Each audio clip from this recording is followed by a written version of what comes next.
So, Carolyn, we're all set, okay? Good evening. My name is Gerald Caden, and I'm a professor here in the Urban Planning and Design Department, as well as director of the Master in Urban Planning program.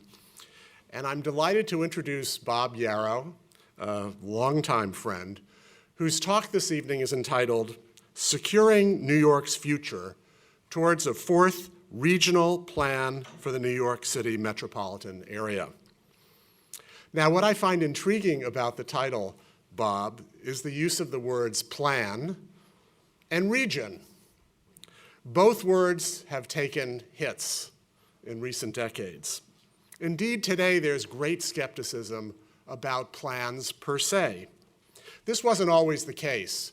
Back in the heady days of the 1920s, at the time when the Regional Plan Association was born, plans and planning were good terms. The idea that we could indeed plan for the physical, social, economic environment was accepted. And indeed, in particular, with a physical armature of public buildings, public infrastructure, and private buildings, and of course, the public space that forms the foundation and surrounding, and indeed the fabric for all these buildings.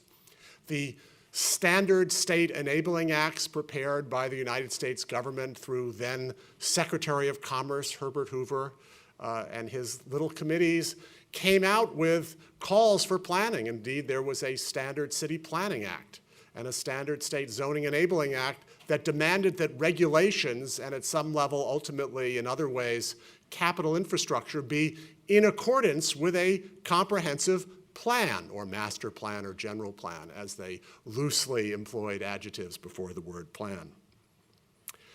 That optimism about the idea of engaging the future through plans, actual plans, is less shared today, at least in the United States. And indeed, plans themselves, the notion of a comprehensive plan that would govern a city, let alone a region, occurs far less often than even the law would appear to demand. And cities and towns around the United States today are not normally preparing and keeping up to date plans for the entire city, which is not to say there aren't lower level plans, but they tend to occur project by project or neighborhood by neighborhood rather than city by city. Which of course leads to the question then about the other word, region.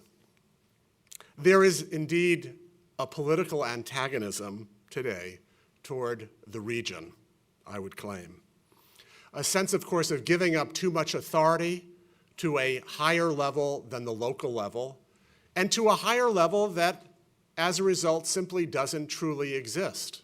And in the United States, as distinct from other countries around the world, there truly is not what one would call a level between local government and state government that we might call regional government.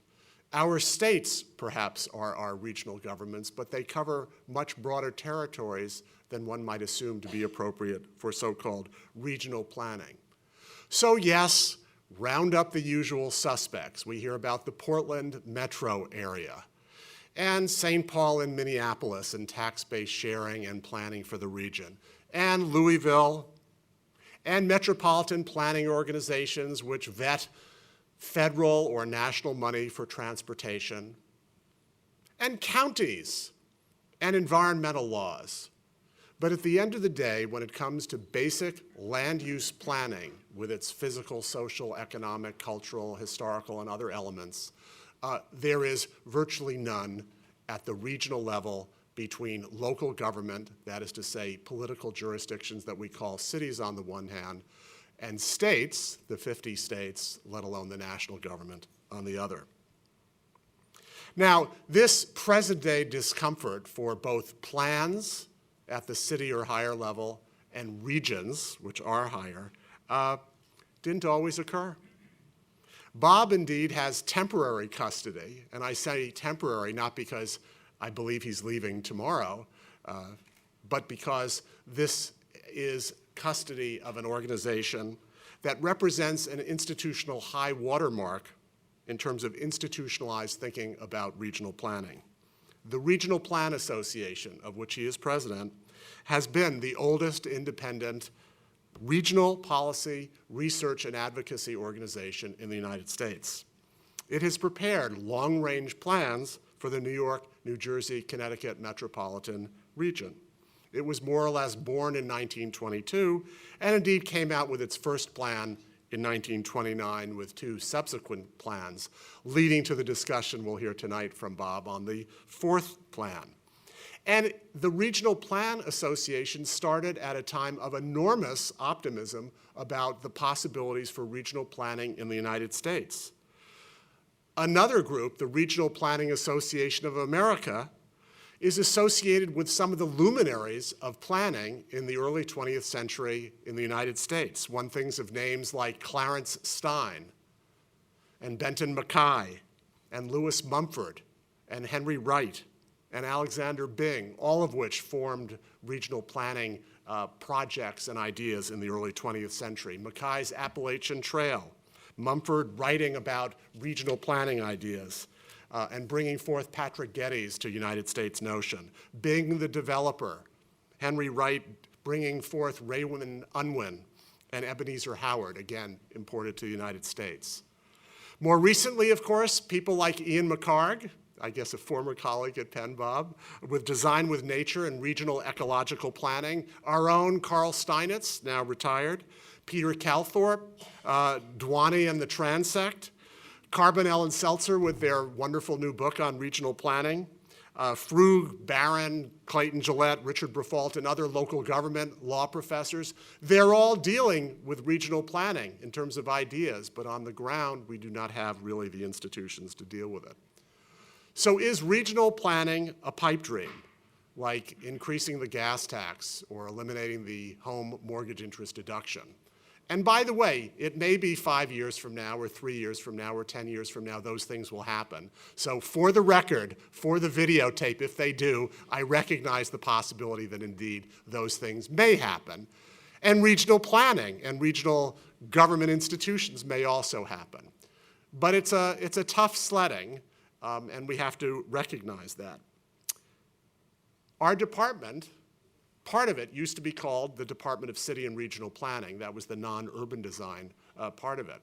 We now use the phrase urban planning rather than city and regional planning. Is that an intentional rephrasing? I remember once when one of my students came up to me and there had been a studio on suburban planning, and she said to me, "I didn't come to Harvard to study suburban planning. The program is in urban planning."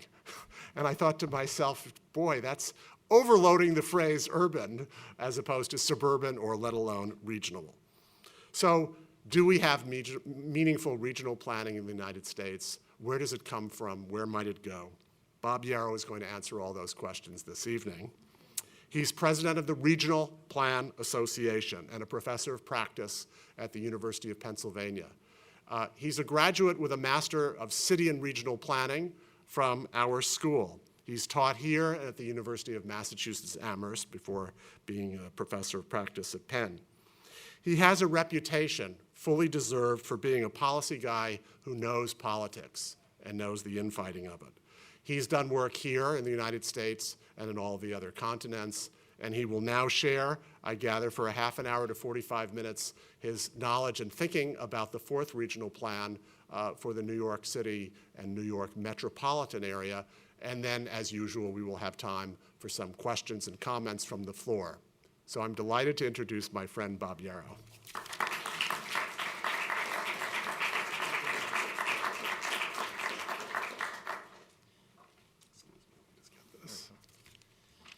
Well, geez, Gerald, you've raised expectations here. I don't know if I can deliver on all of that.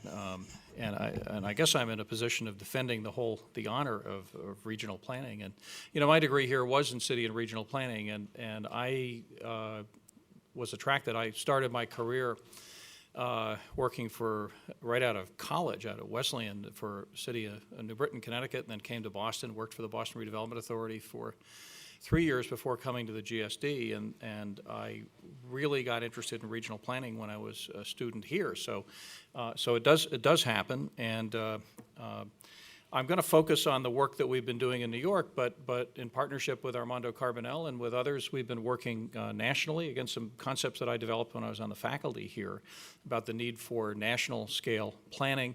And I have to say that, and Armando's heard this, about a month ago, we have one of these Sustainable Communities grants from HUD that we're doing in the New York region, which is the largest transit-oriented development project I think ever at a regional scale ever attempted in this country. Probably 10,000 acres of former industrial land and derelict urban land in New York City and in a dozen suburban cities, smaller cities around the region. And we were working in Long Island and held a public forum. And there was a last-minute, rush to register for this thing, and we discovered our friends at the Tea Party who came to visit, and they decided our America 2050 initiative, which I think I cooked up when I was teaching here. The idea was to look at national-scale infrastructure planning, the needs for a country that's going to have 130 or 40 million more people at mid-century, and so forth. And one of the things we did in the research at Penn was to identify 11 emerging mega regions, large networks of metropolitan areas like the Northeast that are emerging all over the country. I'll have a slide in a moment to talk about it. But, so folks, there must have been 30 people who came up to the podium who accused us of being in an attempt to implement Agenda 21, the United Nations Sustainability Agenda, on the United States. Inflict, I think, is the right word. And they said, we know what you're up to. You're going to be replacing 50 states with 11 mega regions and so forth. And, so I said, well, that's interesting. And I went back to the office and suggested that our next long-range strategy for America 2050, we would call it Agenda 22, just to stay ahead of the curve. And the interesting thing was that just last week, and this is just a few weeks after running into the Tea Party crowd, I had a group of faculty, colonels from West Point who came down and said, look, we've been following your America 2050 work, and this is what we need to incorporate into the curriculum at West Point. We're training the next generation of Army engineers, going to be developing the infrastructure for the United States, and we think the kind of work that you're doing is where it's at, long-range strategic thinking about America's infrastructure needs. So, I guess guilty as charged, Gerald. I'm a regionalist and a regional planner.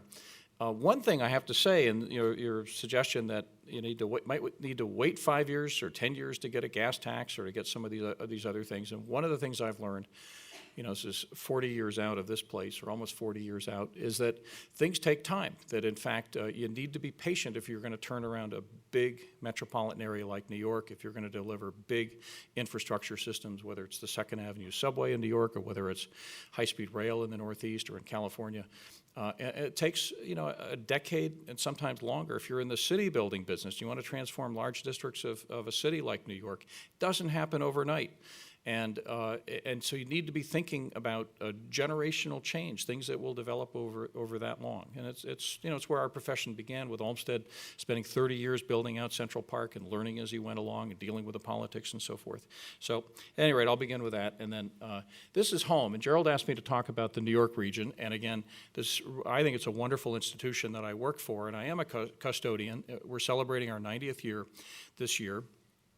It was designed as an experiment and as an ad hoc group by another Harvard alum, Charles Dyer Norton, who was a banker, came from Chicago, where he led the Burnham Plan. He was the chairman of the committee at the Commercial Club that led the Burnham Plan in Chicago in 1912, came to New York after a stint in the Wilson administration as Deputy Treasury Secretary, became CEO of what is now Citibank or Citigroup, and came to New York and worked in Lower Manhattan, lived in Greenwich, Connecticut, and looked out his office at New Jersey and said, oh, this is going to be a little more complicated. We need to be thinking about not a city plan, but a regional plan for the long-term success of New York.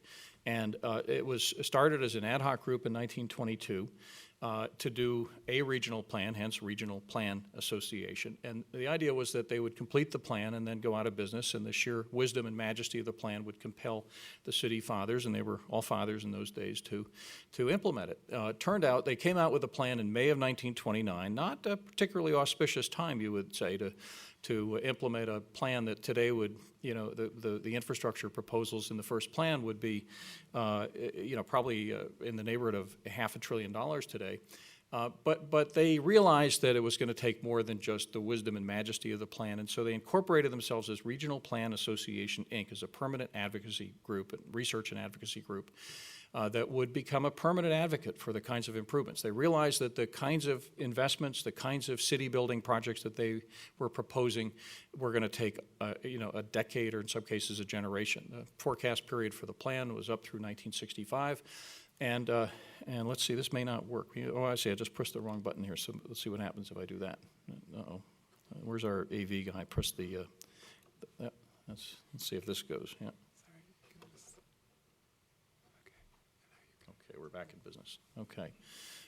So again, this is the logo that they came up with in the first plan. And by the way, all the guys that you mentioned from the Regional Planning Association of America were on the payroll at Regional Plan at one point or another. They had a falling out because RPA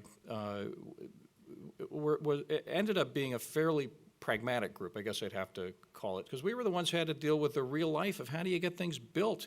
It's nice to write articles in the New Yorker and live up in Amenia, New York, 150 miles away from New York, because you think that the city's going to collapse at any moment. That's what Lewis Mumford did. But my predecessor, Thomas Adams, who was a disciple of Ebenezer Howard, came from England. He was English. He had a great contract, by the way. It's one I've talked to my board about, which included 2 round-trip Cunard tickets every year to go home. I've tried to do that and haven't been able to land it yet. But Adams, was a pragmatist, and he said, look, on the way to having a socialist revolution, Lewis, I don't think that's going to happen. I don't think it makes sense. And, we have a capitalist society here, and why don't we just go with the flow here and see if we can work with the powers that be in the business and political community to make things happen. And the plan was a visionary plan. It looked out 35 years into the future, and as one of the great watercolor paintings that hangs in our offices, just to look at the region. And they said, what do we need to do to accommodate another 10 million people in this place, in a place that was already terribly congested? How do we bring in millions of immigrants, and probably many of us, grandparents and great-grandparents, including my grandparents, who were recent immigrants and needed to be brought into the mainstream of the economy. We needed housing, we needed schools, we needed all of those things. How do we create mobility systems in this already congested place, and so forth? And one of the things they did, and this is a consistent theme in all of our work, is they said, well, we've got a bunch of new technologies and that we need to build around. One of them was widespread automobile use, and so they came up with this idea on the left of having a network of regional limited access highways. Benton McKay had cooked up the idea in 1922 or 23, was a consultant to RPA. They built the Bronx Parkway as an experiment from 24 to 26, and then RPA came up with a recommended network of limited access highways, which was handed off to this young man named Robert Moses, who was in charge of the New York State Parks Commission. And Moses was interested in building parkways to his parks, and they put together an unholy alliance with Robert Moses for 30 years and started building highways. In 1956, at the time of the Interstate Highway Act, 2/3 of the limited access highway miles in the United States were in the New York metropolitan area. And all of it planned by this group that had no official responsibilities. It was again, it comes back to the power of the ideas, which is what always moves these things forward, and then the persistence and the credibility of the people behind the ideas. And if you want to move big things in your careers, you really need to be thinking about how you put the ideas forward, how you build the case for the ideas, how you create the champions for your ideas, and then you better be prepared to stay with it. That regional planning and urban planning is not for the faint of heart. This is not something you do in an afternoon or a weekend or a semester. You need to stay with these big ideas. We put together, I would have to say, a less successful set of proposals for regional rail, and some of this happened, but not all of it. Most of the highway projects happened through Robert Moses's good deeds, and later on the work of Austin Tobin. Airports, seaports, all of these things that were in the plan. Today probably $500 billion worth of infrastructure. Now the good news, it was a convenient thing that the second president of RPA, the second chair rather, was a guy named Fred Delano, who conveniently his nephew was Franklin Delano Roosevelt, and that did help.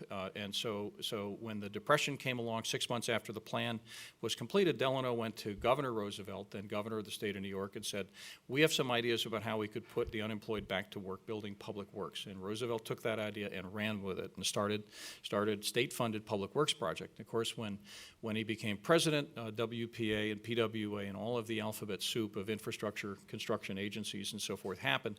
The only place that had a regional plan and essentially preliminary engineering on all of these public works was New York. Now, one of the things that Delano then did was he went to Washington at the president's request, led the National Resources Planning Board. Charles Eliot II, who was a professor here at Harvard, was the staff director, and Delano and Eliot put together proposals for a national network of state plans, of metropolitan plans, and so forth. And they basically said, if you want to get the WPA funding, you've got to have a state plan. You need a regional plan to move things forward. And so we, became the template for what cities and states across the country later did to develop their own infrastructure plans. So again, the power of big ideas and the importance of persistence.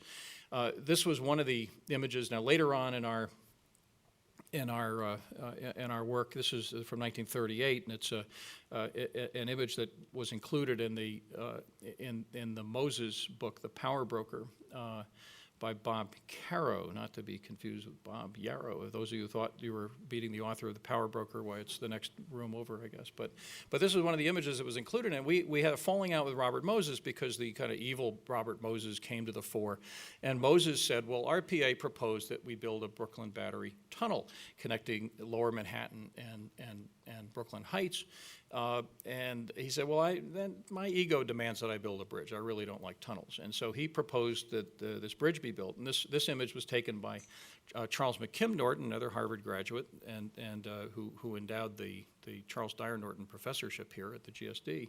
And Kim was the young, then just brand new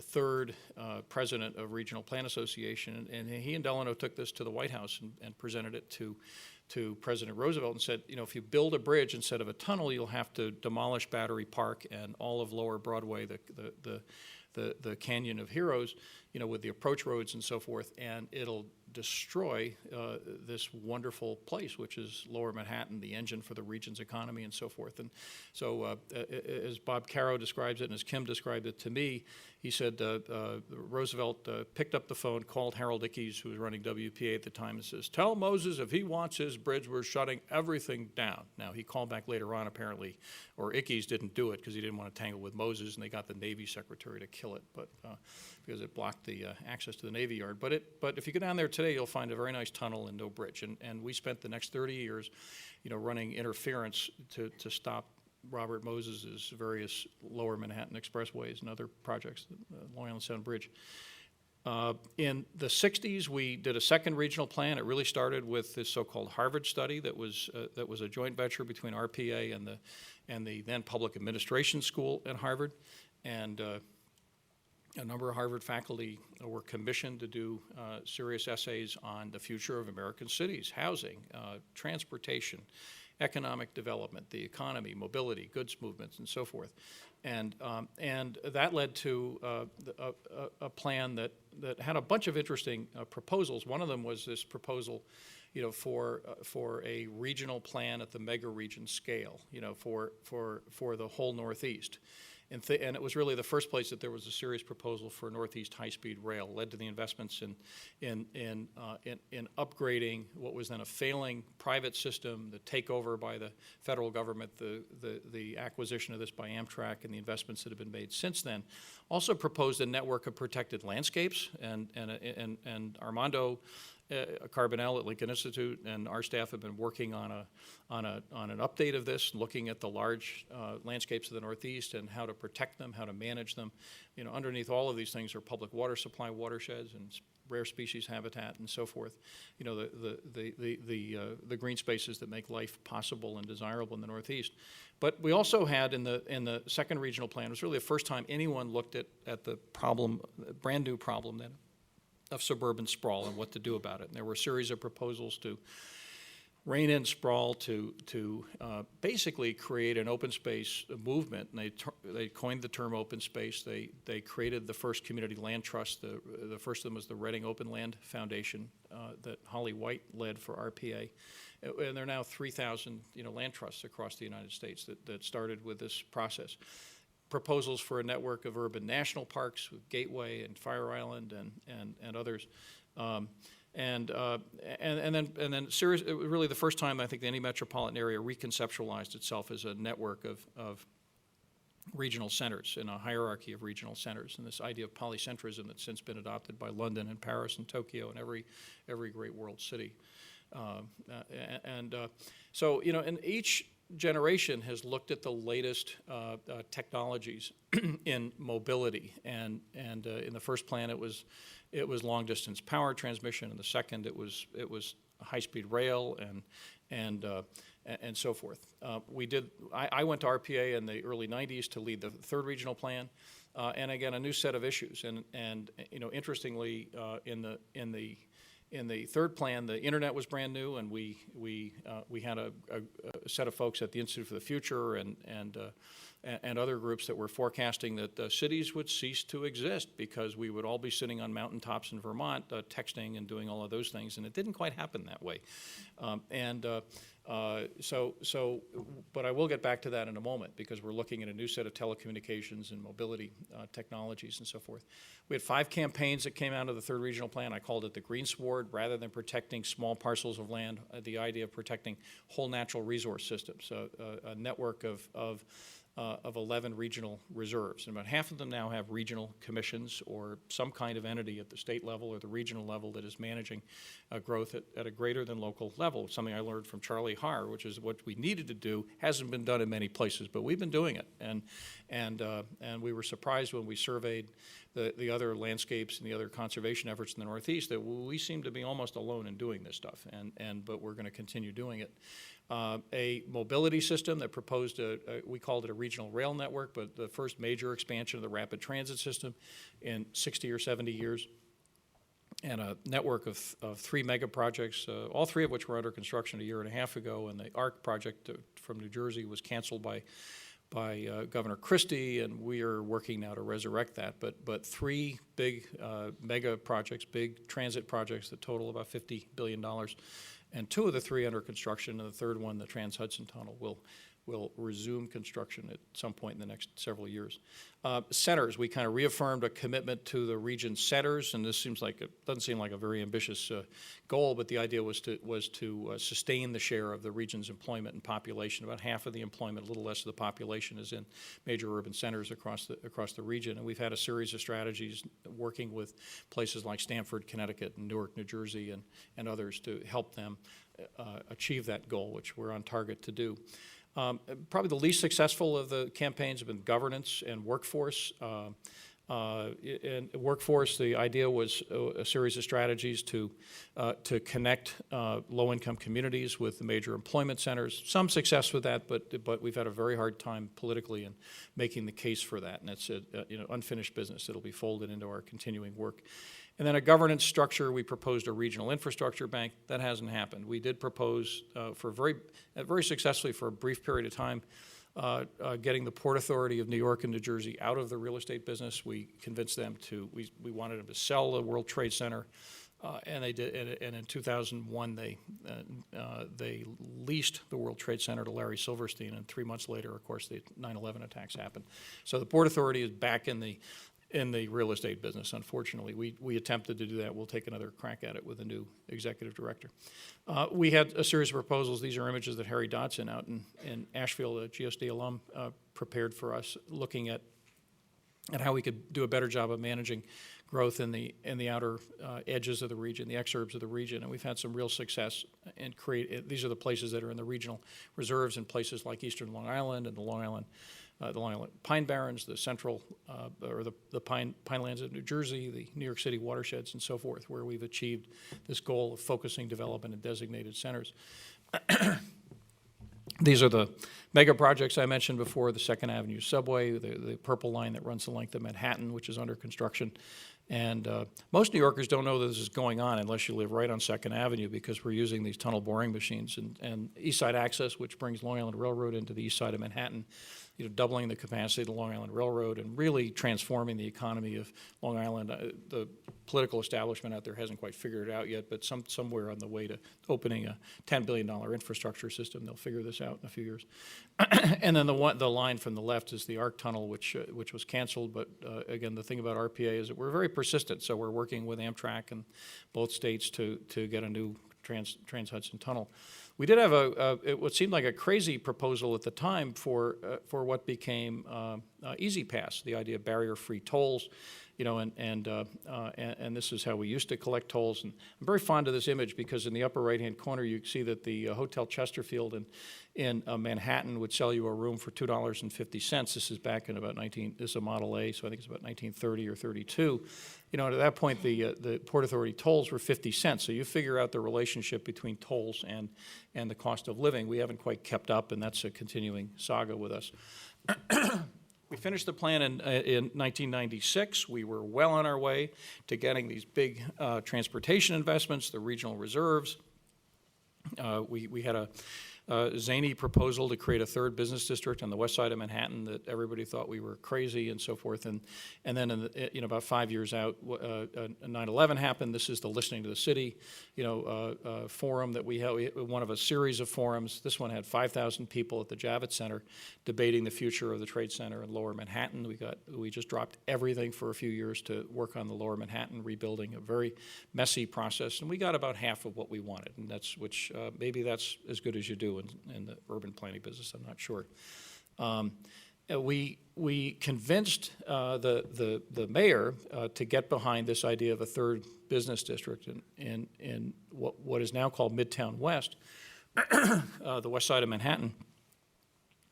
And then along came Deputy Mayor Dan Doctoroff, who said, well, that would be just a perfect place, those West Side rail yards, to put my Olympic stadium for the 2012 New York Olympics.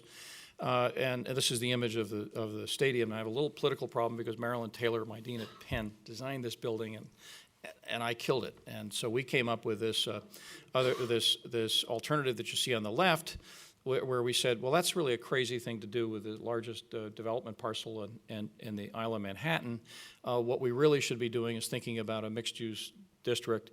I had a group of developers and architects in what we called the RPA Witness Protection Program, because nobody would tangle with the mayor, but I ended up tangling with the mayor, and we won. And what you see on the right is what the city finally decided to do with the site after we killed the stadium and the Olympics went to London, and we wished London well, and I know they're having a good time. They're up, what do we hear, Armando? They're up, what, about $16, $18 billion on the venues now, and another 40 or $50 billion on other things. So, but this is what's being built, and this is the Hudson Yards proposal, and the mayor now considers this to be his proudest achievement, and it's set the stage for the transformation of the far west side. Which used to be, when we did the plan, it was the place where you went to get your transmission fixed or to do other unsavory things, change the oil, that sort of thing, other nasty things that went on over there, but it wasn't something that civilized people did. And it's always the case when you're doing urban planning or regional planning and you're working with a breakthrough idea like creating, we proposed a new business district with 60 million square feet of space. That's almost downtown Boston, if you can imagine that. But now it's happening. The zoning has happened. The 7 subway, 7 extension will be complete next year. The one thing the mayor is very determined is that it'll be opened. He will cut the ribbon while he's still in office. Nothing like having Mike Bloomberg on your side, as opposed to tangling with the mayor, which can be difficult. And at any rate, so I promised myself, I had a file in the office which was called 4th Regional Plan, and I had a note on it saying, please pass along to your successor, because this was a big job doing the third regional plan, and it's been a big job. It's been a very satisfying job getting it implemented. And again, the business model that we use is a very unusual one. It's not like any of the other places, the MPOs and the public regional planning bodies that Gerald mentioned. We are purely advisory. Nobody has to pay any attention to any of it. But what I found is that if you're willing to stick with it, and if you've got the right ideas and you can sell people on them, that in fact most of the things that you propose eventually happen. And I've figured out that I think it's probably more like 75 or 80% of the big ideas that RPA's gotten behind over its 90-year history have in fact been implemented.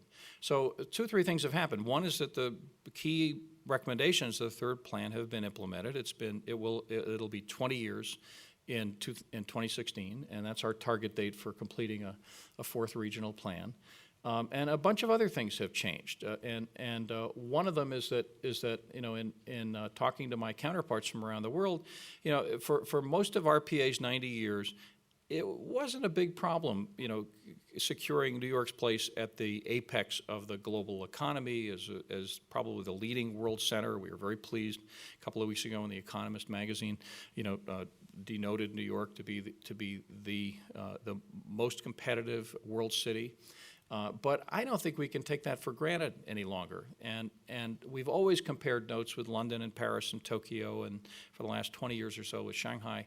But there are now, probably 25 or 30 places that would like to clean our clocks and that are competing with us, and that are going to take a serious run at becoming centers, at least of their own continents, if not centers of global finance and commerce and so forth. And so I think the competition is something that we need to take seriously, and we can't take it for granted that New York is always going to be the leading place, that we can't rest on our laurels. And these other places are planning. Most of them, I've spent some time advising Sao Paulo on their first strategic plan. They've created a very strong planning process. The state of Sao Paulo has created a new metropolitan planning agency. They're hiring RPA, interestingly, to work with them on their first metropolitan plan. But the same thing's happening all over the world, and everyone knows about Singapore and the success that they've had, but Hong Kong and Sydney, and of course Shanghai and Beijing, and I saw a list of 50 Chinese cities that would like to be world centers at some point in the next generation and so forth. So this is real. The second thing is that we're looking at some pretty fundamental changes in residential preferences, in settlement patterns, and it's basically your generation, having grown up in suburbs, has said pretty clearly that they don't want to stay in suburbs. And so this whole generation of millennials and Generation X and Generation Y are voting with their feet and moving back to cities like New York. They're moving to places that provide the bright lights, the opportunities for work, to find a mate, to have a good time, and to live the good life. And this is a real breakthrough, I think, in this country in the last 50 years. For all of my adult life and probably our parents' lives, the suburbs were always seen as the place where you could live the good life. And now we've got a generation of Americans who are looking to head to big cities like New York and Boston, and there are a half dozen big cities that are really become hubs of innovation and so forth, and people want to be here. So, how do we accommodate? In New York, we're planning for the next 1 million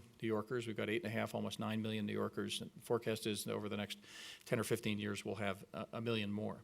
And in the region, we're planning on having something like 4 million additional residents by 2030, and increasingly they want to be in urban centers. And so it'll be New York City and Stamford and White Plains and Newark and places like that that have been declining in population in many cases, that are now increasing in population.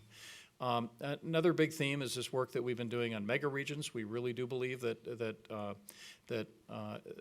competitiveness is going to happen at this scale. I have to disagree with my friend Bruce Katz that it's where he says it's all metropolitan. That I think, in fact, in places like the Northeast, it's mega regions that are going to have to compete together and succeed together. And that means creating synergies between Boston and New York and D.C., and which are the driving forces in the Northeast, and it's bringing along Philadelphia and Baltimore and the second-tier cities. And one of the things that we've been spending a lot of time on recently is Northeast high-speed rail, as I mentioned earlier, and the goal is going to be to have 1.5 hour travel time with six or eight trains an hour running between New York and Boston, and the same kinds of travel time, the same frequency, and then 99% reliability instead of 70% reliability. Climate change and sustainability. These are the maps that show the projected storm surge. Armando just handed me the brand new off the presses Lincoln Institute book on metropolitan resiliency and how we're going to how New York and a dozen other American and Australian cities are planning for climate change and adapting to climate change. And this is a big issue for New York because, as we learned with Irene, the hurricane last summer, that vast areas of the city, you see in red, the colored areas are the areas that in fact, if we got a level 4 hurricane, we lose, most of lower Manhattan, a big chunk of Brooklyn and Queens and the Rockaways and so forth. And in the region, it's, everything on Long Island up to the Sunrise Highway is underwater in a major storm like this. And so devastating impacts. And the question is whether, whether we need to do what New Orleans did and wait until the storm happens and said, well, I guess it might be time to do something about it. We think it might be prudent to avoid that and the loss of life and the economic impacts and so forth. And so we are actively promoting investments and strategies to deal with this. We're talking about a tidal barrier across the Narrows and possibly even, a tidal barrier, ultimately that would stretch from Sandy Hook over to the Rockaways and that would armor the coast. We're talking about new patterns of development that would make development in these flood-prone areas more resilient and able to withstand flooding and so forth. Governance systems. This is a continuing theme at RPA. We have this little problem of a region that includes, when the Harvard study happened in the 1950s, one of the volumes was called 1,400 Governments, and I'm just drawing a blank. It was my government professor at Wesleyan who wrote it, later the HUD secretary and a professor. Yeah, Robert Wood, who's a good friend. And so Bob Wood, said, well, gee, how do we manage a region with 1,400 governments and that was in the 1950s when we came back in the early 90s and looked at the governance system of the region. We had 2,000 units of government. We'd added 600, mostly service districts, but we'd added general purpose municipal governments, mostly on Long Island, places where the lovely village of Shelter Island Heights and the village of West Hampton Dunes, not a single year-round resident as an incorporated city. And why do they do it? Gerald, you know the answer to that. Why do they do it? It's to keep the riffraff out. They could adopt a zoning ordinance that would keep the great unwashed out of those lovely places. It's crazy. It's a terrible way to run a government. When we were in England last week with my studio, we met with Armando and I met with Lord Hazeltine and a group of our students, who described to us, what the United Kingdom is now contemplating, which is the third comprehensive reform of local government since 1945. And we're stuck still with a governance system that was left to us by Charles II, and we haven't been able to do anything about it. We have boroughs in Connecticut, and we have villages on Long Island, and we have all of these little units of government that in fact have no business being general purpose municipal governments. We can't afford it anymore. It's a crazy way to run it, but it's very entrenched, and people love their local government. So the question is, how do we create a tax system? How do we create a governance system that we can afford, that makes sense, that has coherence, and we're going to take another run at it. And one of the things about RPA is we are slightly crazy, and we will take on issues like that no public agency would ever take on. Will we succeed? I suspect on that one we may get half a loaf, but we'll try. Big one is technology, and I think this is one where 20 years ago they told us that the internet was going to change everything, but I really do think that social networks are changing, certainly the way we communicate plans and we engage the public in plans. I have a group of board members from Cisco and Siemens and IBM and other companies who are helping us with this, but we really do think that that broadband and the newest generation of broadband is going to fundamentally change settlement patterns, the location of business. It's certainly changing the way people work and the way they travel and so forth. So a number of our members, companies like American Express and IBM and JP Morgan and others, are really fundamentally changing the way they structure their businesses, that they're hollowing out the kind of large floor plate office buildings, so they're pushing the people who don't need to be in Manhattan out to suburban locations, or in many cases locations that are all over the world. And so trying to understand those trends better, trying to think about how we reposition New York and the metropolitan area to compete in this very decentralized world is something that we're going to be focusing on. So in summary, the goals of the plan basically build on the stuff that we've always done, in investments in infrastructure, in city building, in conservation. And I always think that regional planning needs to be about creating a permanent framework for the place that you're working with. You know, it's not something that, even though we might have a 25 or 30-year time horizon on the plan, that we're really talking about creating that permanent framework, infrastructure systems that will always be there to shape growth. An eco-structure of large landscapes and protected natural resource systems that will always be there, and then an urban structure of cities and towns and villages that we can build around, and so that's really what we'll be doing. Creating capacity for growth in our region, always a challenge. You know, we've got a nice about a $1.5 trillion economy today, and 25 years, we'll probably have a $4 or $5 trillion economy. Where do we put that economic activity? Where do we put the next 4 million people? How do we do it in a way, and this has always been the theme at RPA, as we grow, you harness the energy behind that growth and use it to make it a better place. Dealing with, growing income disparities, all the rest of the things on the list will be at the heart of this. The strategies are going to be more than ever working with a collaboration with other world cities, both established cities like London and Paris, where we already have very strong connections. But then learning from Mumbai and learning from Sao Paulo and learning from Singapore about how they're dealing with the same issues that we're dealing with. We're doing benchmarking in portions of the region, but we're going to be doing regional benchmarking as part of the fourth plan. And all of the rest of this, basically always have a solid research base for the work that we're doing so that we can maintain the credibility of the work. The work plan basically starts at the end of this year and then runs through 2016, the 20th anniversary of the third regional plan. One of the things I need to work on every time is fundraising. And I run a not-for-profit organization where, we have an estimated budget of probably in the neighborhood of $8 million that I got to raise from foundations and corporations and wealthy individuals and so forth. So, that starts all of it, and then putting together a very powerful, oversight group, influential folks, people, who will be, highly regarded. I don't know if Bob Kiley made it tonight, whether he's here tonight. He said he was going to come, but he was, he was the chair of the committee on the third regional plan, and it's somebody of Bob's caliber to lead the thing. And you can see all the rest of it. And so one of the reasons why it takes 3 or 4 years to do this is that we're going to be doing demonstration projects. We're going to be doing these international collaborations and taking best practices from other cities and applying them in New York and the reverse.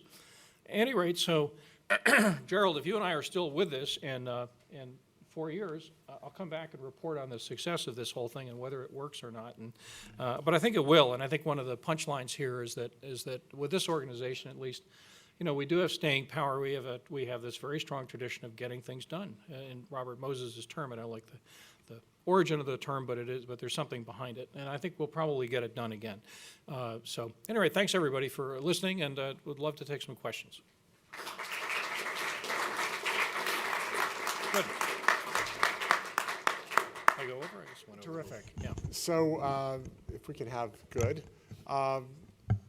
we have 10 minutes or so for questions or comments from the floor. So Here we go. Aaron. Yep. And do we, wait a second, wait for a microphone, please.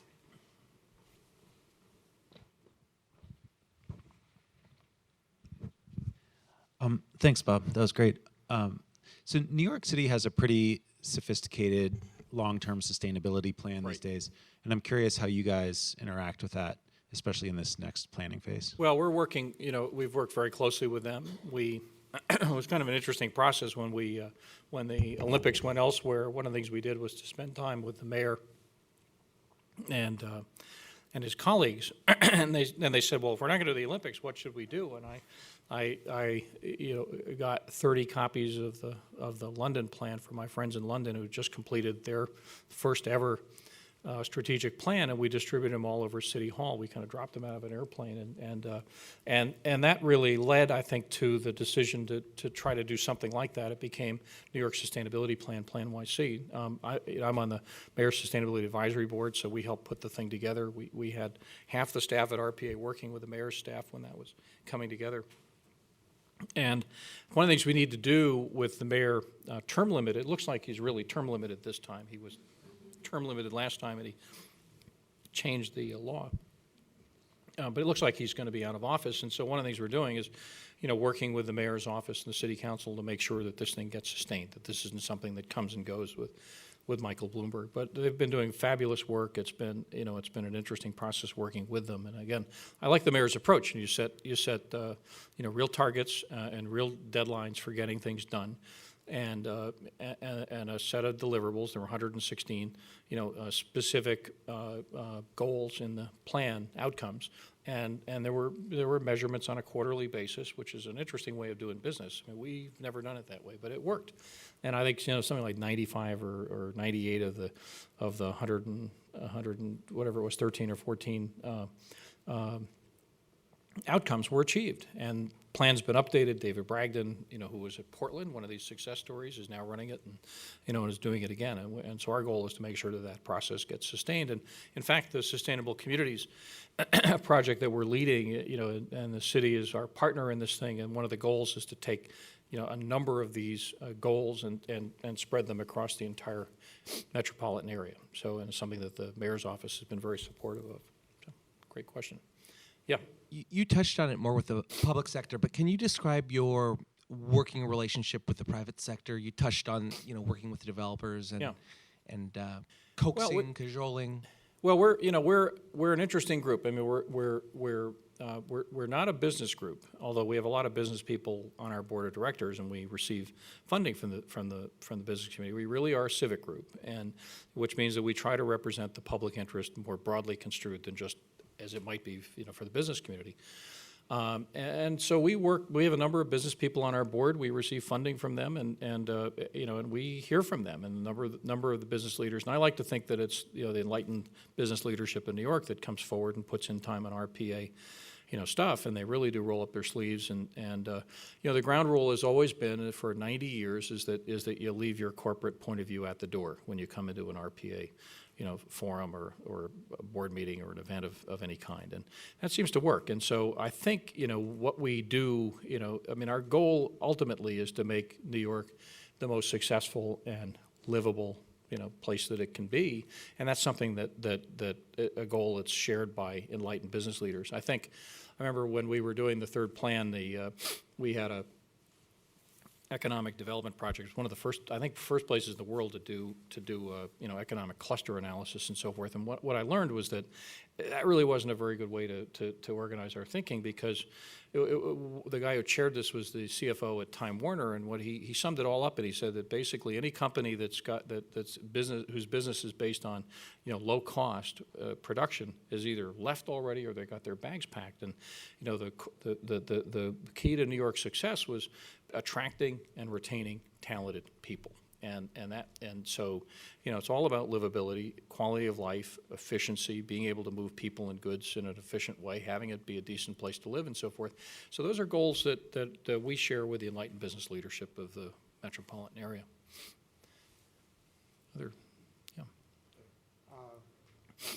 Microphone. No, you can't, because it's all being recorded for posterity. Yeah.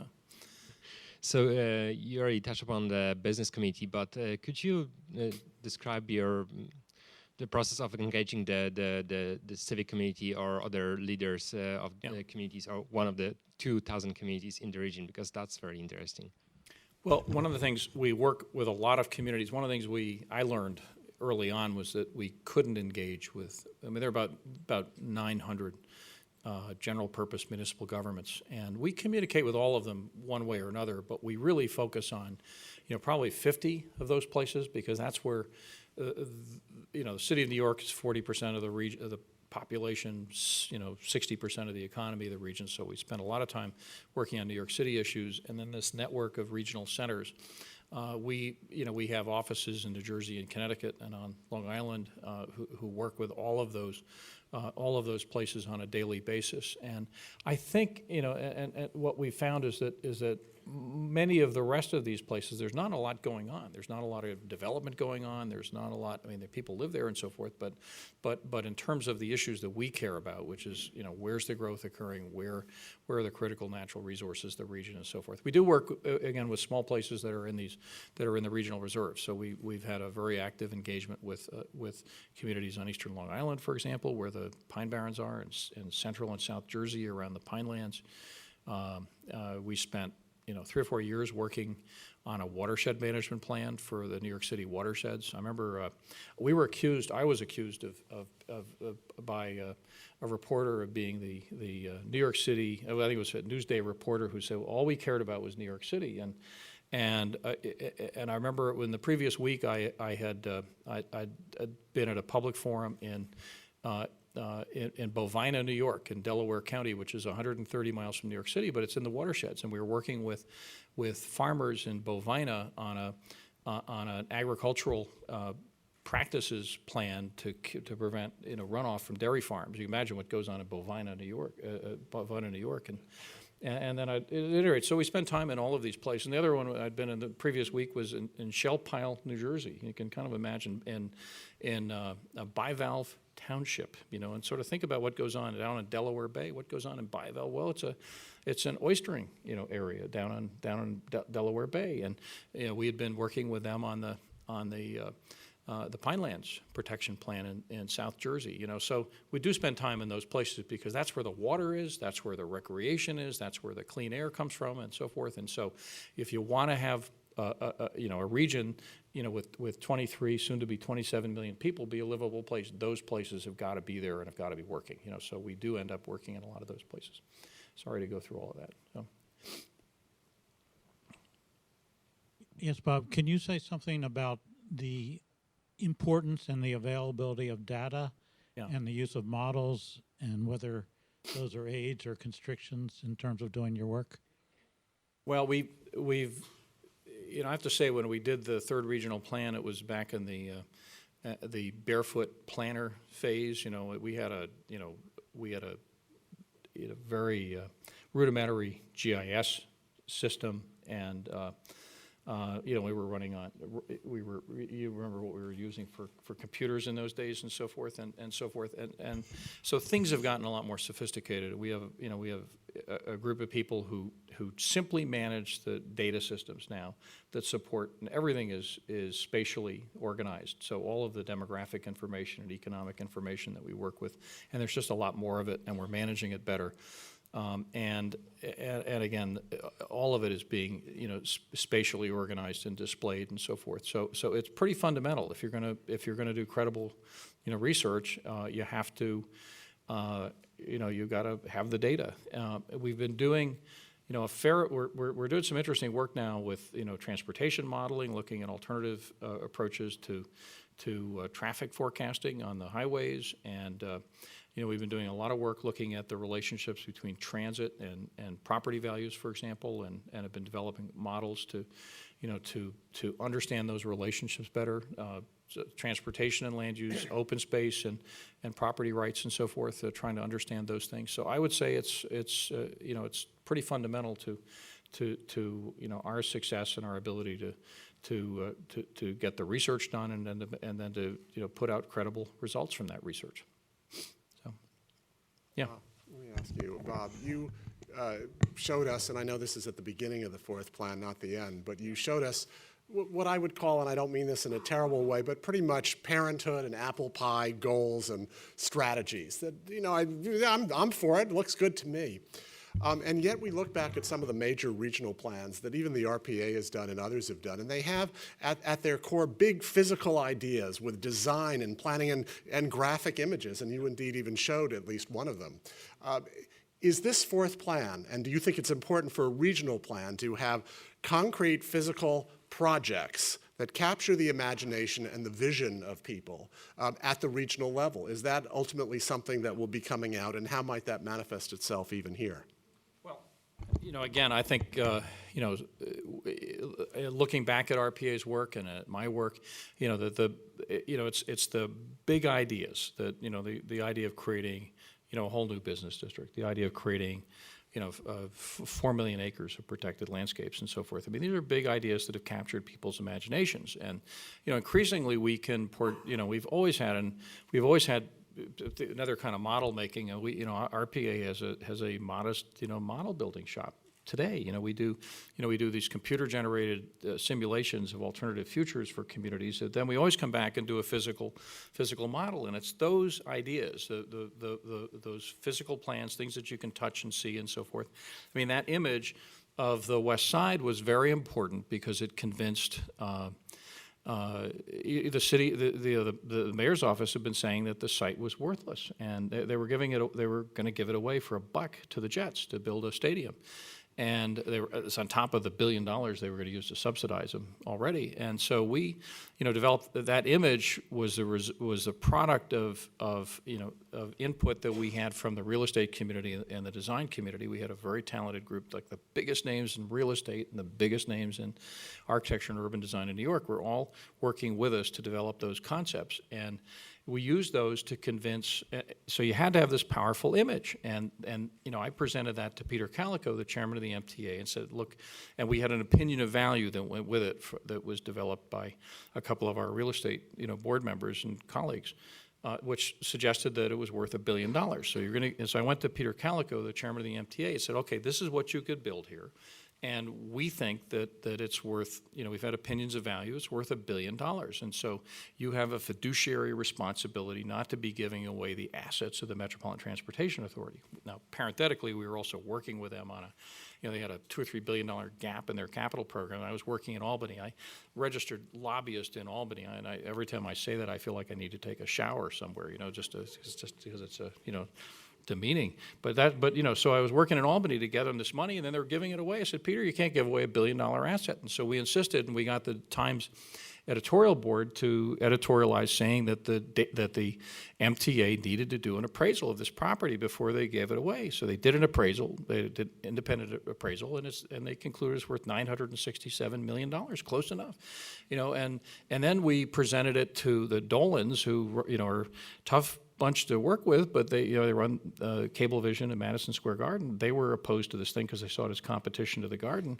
And the Dolans, something I'd never thought of, but they saw the image, they saw the appraisal, they said, and they made a bid of $900 million for the site. At that point, the MTA couldn't give it away, and at that point, the thing collapsed because, you know, they didn't have a site, they didn't have the financing in place, and the thing collapsed. But it was this powerful image backed up by the research, you know, about what the thing was really worth and what you could build on the site and what the zoning would be, and we had the support of the community and so forth, you know, that put it over the top. So powerful images, you know, quality design, always, you know, right at the heart of it. It's the things that are taught in this lovely building, right?